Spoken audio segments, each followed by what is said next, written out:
Olá pessoal, como eu sempre falo, a partir de agora, menos emoção e mais razão.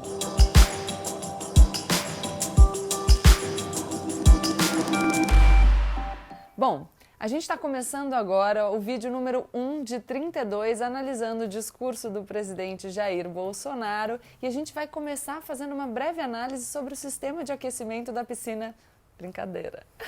Depois desse fuzuê que aconteceu aí na semana passada, todo mundo deve estar se perguntando o que vem depois, né? Por que o presidente da República ainda está no cargo? Algumas pessoas falando, mas escuta, ele não vai ser responsabilizado pela prática dos crimes que o ex-ministro Sérgio Moro denunciou? Ele não vai ser retirado da cadeira presidencial em virtude de um processo de impeachment? Por que Rodrigo Maia, presidente da Câmara, e Davi Alcolumbre, presidente do Senado, estão tão caladinhos, não falaram nada nos últimos dias?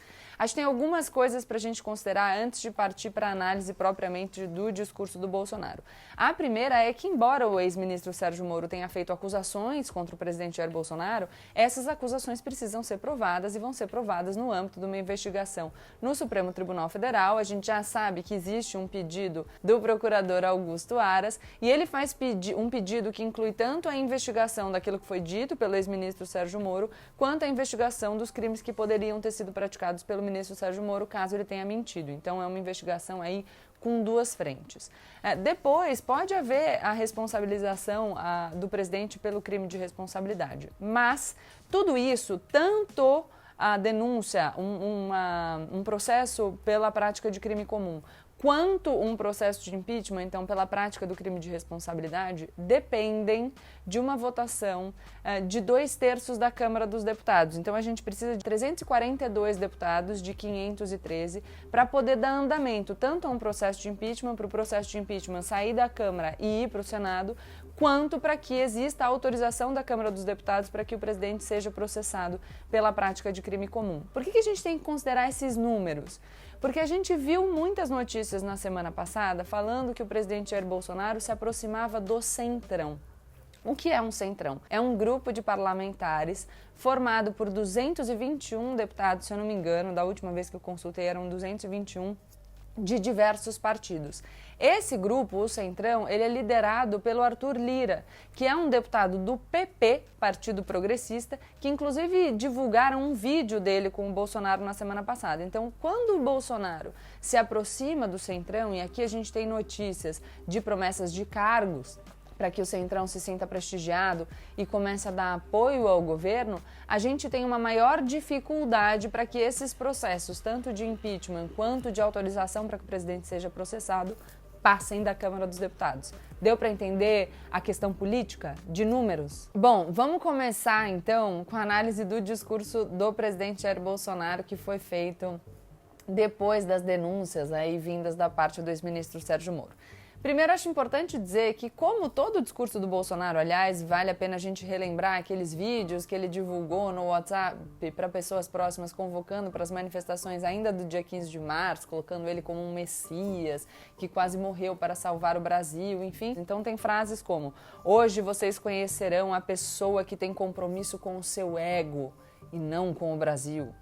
E aí ele fala, o que eu tenho do meu lado é o povo brasileiro. De novo, a ideia do Bolsonaro de que os apoiadores dele são a totalidade do povo brasileiro. Já falei isso para vocês em outras oportunidades. Como não tinham como me deter, tentaram me assassinar. Ele não esteve comigo durante a campanha, eu não sei em quem ele votou no primeiro turno, então eu não sei quem é o Moro, eu não sei em quem ele votou, eu não sei se ele está comprometido com o nosso projeto de salvar o Brasil da mão da esquerda. Depois ele vai falar da esquerda, que quer roubar a nossa liberdade, etc, etc. Então, essa é a tônica do discurso. Depois surge uma outra coisa muito interessante, porque a gente sabe que o pronunciamento do ex-ministro Sérgio Moro foi no sentido de acusar o presidente Jair Bolsonaro de querer trocar o diretor-geral da Polícia Federal sem que para isso existissem motivos de ordem técnica e sem que ele escolhesse um substituto para o Maurício Valeixo, também por razões de ordem técnica.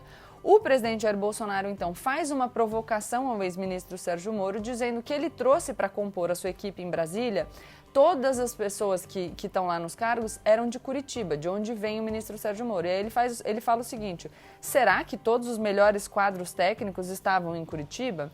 Então, o que é essa provocação? O que ele está insinuando é que o ex-ministro Sérgio Moro também chamou para compor a sua equipe pessoas que eram próximas dele, então por razões pessoais e não necessariamente técnicas. É engraçado porque aí, para questionar o comportamento do Sérgio Moro, o presidente Jair Bolsonaro traz essa questão das relações pessoais, mas logo depois, quando começaram a conjecturar que o indicado para a direção-geral da Polícia Federal deve ser o Alexandre Ramagem, alguém me ajuda na pronúncia do sobrenome das pessoas que eu sou muito ruim, que é o atual chefe da ABIN, e as pessoas nas redes sociais começaram a questionar essa indicação por argumentar que o Ramagem é uma pessoa próxima dos filhos do presidente, ele respondeu a um dos comentários falando, e daí? Então, você vê como o argumento, ele serve ou não serve a depender do meu objetivo. Então, para atacar o ex-ministro Sérgio Moro, ele fala, você trouxe todo mundo de Curitiba, então o interesse pessoal seria algo ruim. Mas aí, quando as pessoas indicam que ele deve estar fazendo uma escolha por questões pessoais, aí tudo bem. Então, e daí? Bom, não é bom? Fica essa questão aí. Depois, ele faz questão de salientar, que é uma tônica também do discurso dele, que ele tem a prerrogativa de indicar o diretor-geral da Polícia Federal, que esse é o dispositivo da lei. E é verdade, de fato, a lei dá para o presidente da República o poder de nomear o diretor-geral da Polícia Federal. Agora, o que acontece é que, na prática, o que se tinha observado como tradição num passado recente é que o presidente da República deixasse essa nomeação, fizesse essa nomeação por questões técnicas e por indicações vindas da própria instituição, isso para dar uma garantia de liberdade para a Polícia Federal.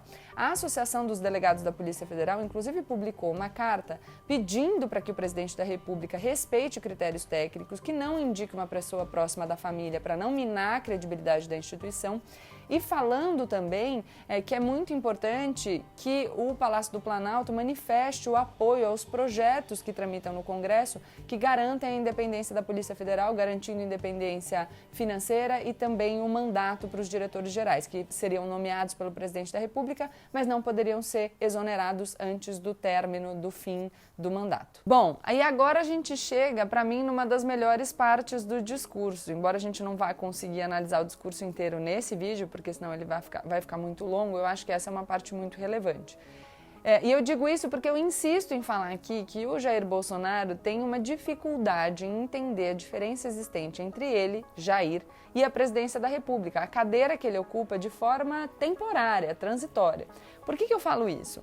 Porque quando ele vai dizer que foi acusado de interferir indevidamente no trabalho da Polícia Federal, e ele está se defendendo, vamos lembrar disso, dessa acusação que ele considera injusta, o que ele faz é desenvolver uma fala mostrando que ele interferiu no trabalho da Polícia Federal. Quer dizer, e aqui eu vou dar alguns exemplos.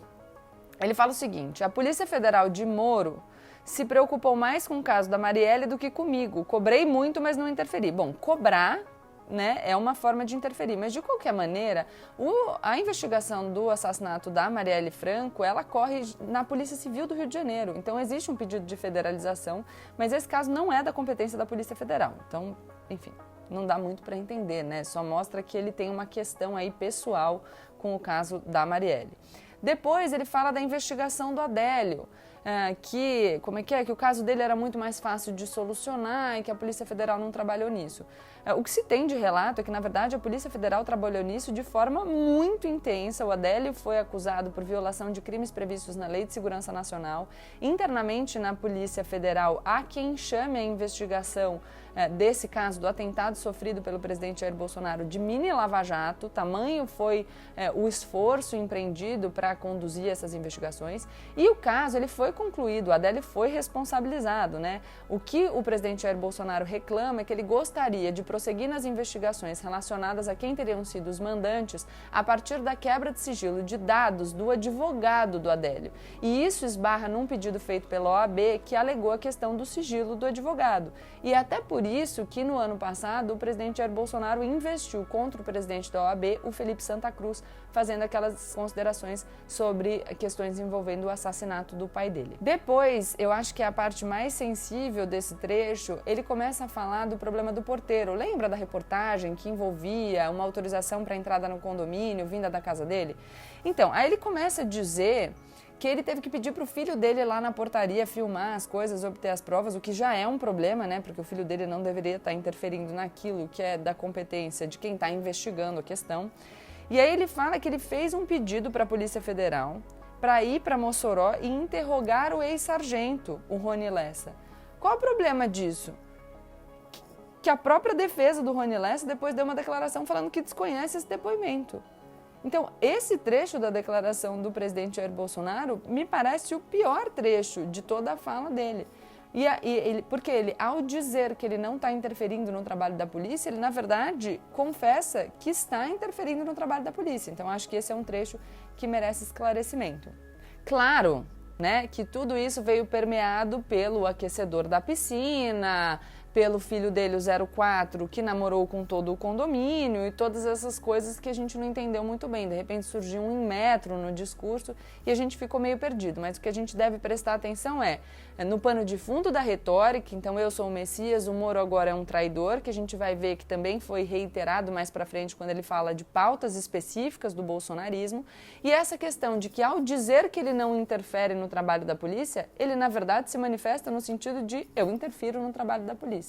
Então a gente tem que ficar bem atento para essas questões para acompanhar aí o desenrolar do caso. Aproveito para pedir para vocês se inscreverem no canal, deixarem o like se vocês gostaram do vídeo e compartilharem com seus amigos para mais gente poder ter acesso, tá bom? Beijo, tchau, tchau. Bom, essa é a primeira parte do discurso do presidente Jair Bolsonaro, confrontada aí com outros dados que foram surgindo no passar desses últimos dias. E a gente ainda vai gravar mais um vídeo falando do resto do discurso, porque ainda tem bastante coisa pra gente analisar.